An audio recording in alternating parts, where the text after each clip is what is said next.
Capítulo 2. Parâmetros de ocupação do solo para a área de borda marítima. Artigo 102. As edificações na área de borda marítima. A ABM ficam sujeitas a limites de gabarito de altura, definidos no mapa 03 do anexo 02 desta lei e demais critérios estabelecidos nesta lei. Parágrafo 1º. Nos trechos 1 a 5 da borda da Baía de Todos os Santos, aplicam-se os gabaritos de altura máxima das edificações, conforme os valores constantes do mapa 03 do anexo 02 desta lei, com a finalidade de preservar a paisagem urbana em sua relação com o sítio de implantação da cidade na faixa de contato com a orla, incorporando as normas incidentes sobre as áreas de proteção cultural e paisagística do centro histórico e arredores, conforme estabelecidas na Lei nº 3.289, de 1983, mantidas as categorias de incidência que esta define para a área de proteção rigorosa e para a área contígua de proteção rigorosa. Parágrafo 2º. Nos trechos 6 a 12 da borda atlântica, com a finalidade de resguardar o conforto ambiental urbano e o ensolejamento das praias no período das 9 horas, até as 15 horas, aplicam-se as restrições de gabarito de altura máxima das edificações, conforme os valores constantes do mapa 03 do anexo 02 desta lei, definidos para 4 faixas, iniciando-se a primeira faixa no limite das áreas urbanizáveis com a faixa de praia, associadas aos critérios estabelecidos no parágrafo 4º. Parágrafo 3º. As 4 faixas de que trata o parágrafo 2º deste artigo estão demarcadas no mapa 03 do anexo 02 desta lei, conforme o seguinte distanciamento do início da faixa de praia. Inciso 1º. Faixa 1, até 60. Inciso 2º. Faixa 2, de 60 metros, a 90 metros. Inciso 3º. Faixa 3, de 90 metros, a 120 metros. Inciso 4º. Faixa 4, de 120 metros, até o limite da ABM. Parágrafo 4º.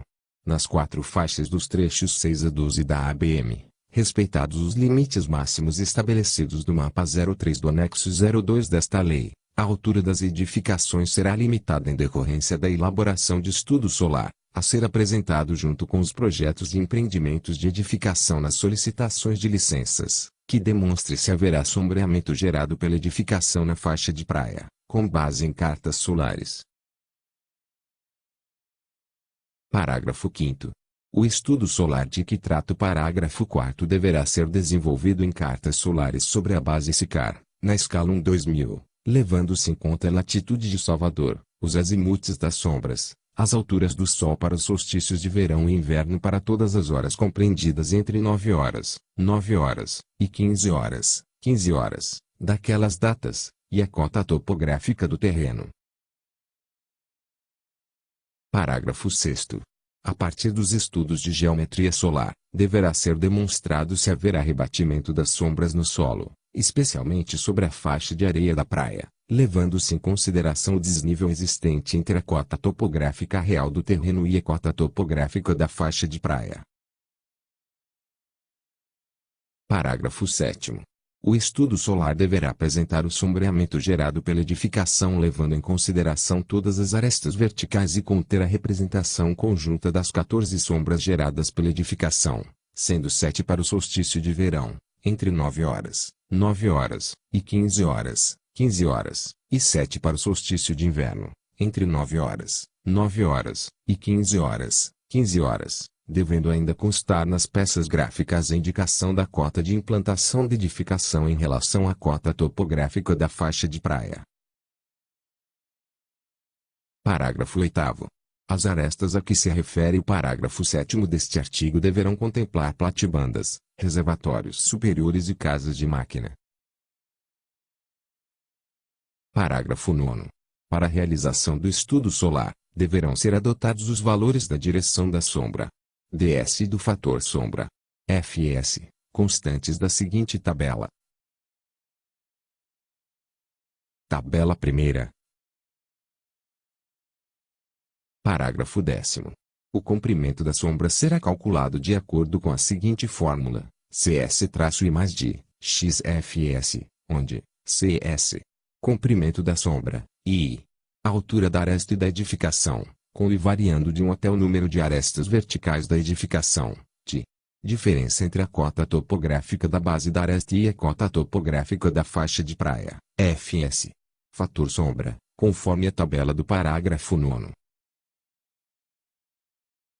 Parágrafo 1º.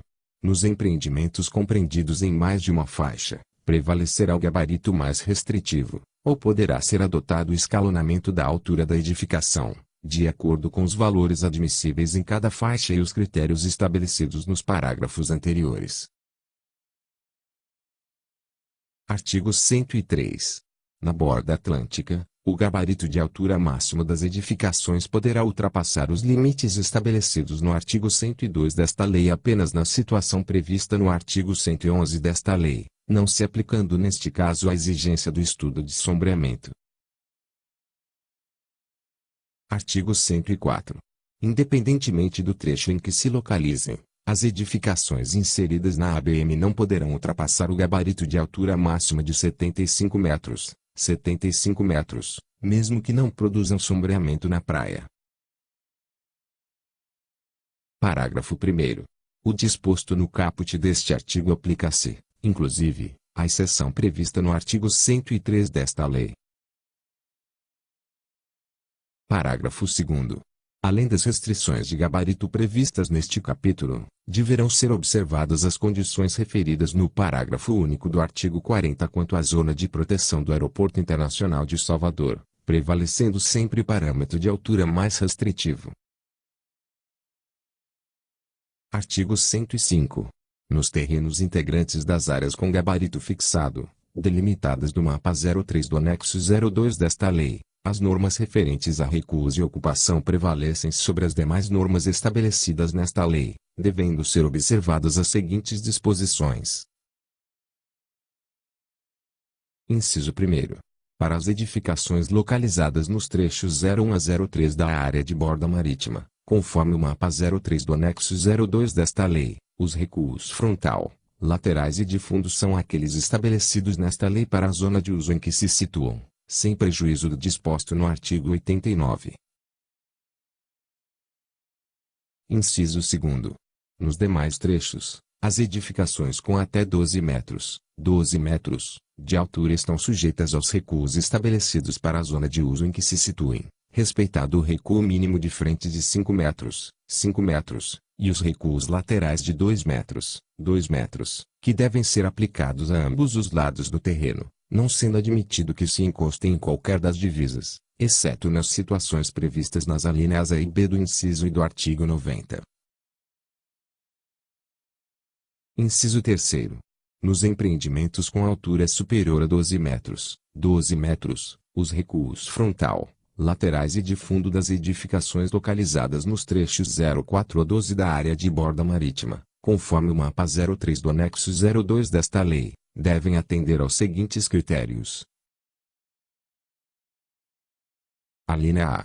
Observado o mínimo de 5 metros, o recuo frontal progressivo será resultante da aplicação da fórmula RFP 5,00 mais 0,60 vezes H 6,00 dividido 3,00, onde RFP, recuo frontal progressivo, definido em metros, H altura da edificação adotada no projeto, definida em metros.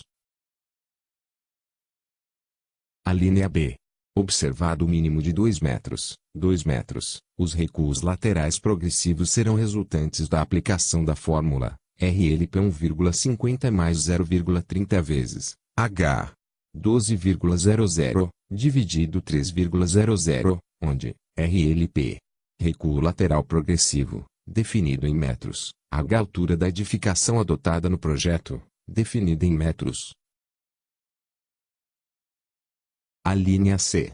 O recuo de fundo será, no mínimo, de 3,00 metros, 3 metros.